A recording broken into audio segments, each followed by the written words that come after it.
ከአፋችሁ የስድብ ነገር አይውጣ። ምናልባት አይታችሁ ከሆነ ሰዎች ይሳደባሉ።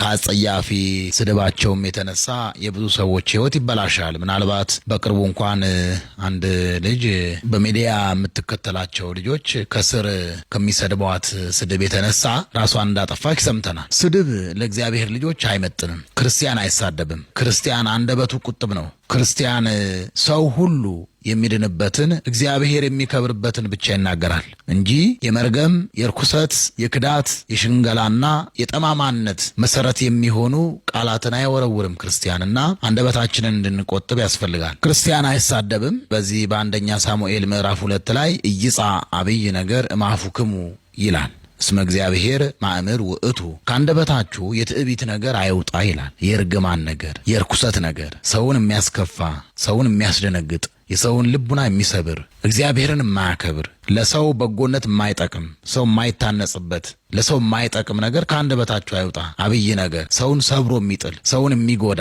ሰውን ከመንገድ የሚያስቀር ነገር ካንደበታችሁ አይውጣ። እስመ እግዚአብሔር ማእምር ውእቱ፣ እግዚአብሔር በባህሪው አዋቂ ነው ማለት ከልቡናው መዝገብ አውጥቶ የጠማማነትን፣ የክፋትንና የክዳትን፣ የሽንገላንና የርኩሰትን ቃል የተናገረውን ሰው መርምሮ ያውቀዋል ይላል። ስለዚህ አንደበታችንን ልንቆጥብና እንደ ክርስቲያን ስርዓት፣ እንደ ክርስቲያን ቤተሰብ፣ እንደ ክርስቲያን ሕግና ወግ አንደበታችንን ሰብሰብ አድርገን ልንኖር ያስፈልጋል ለማለት ነው።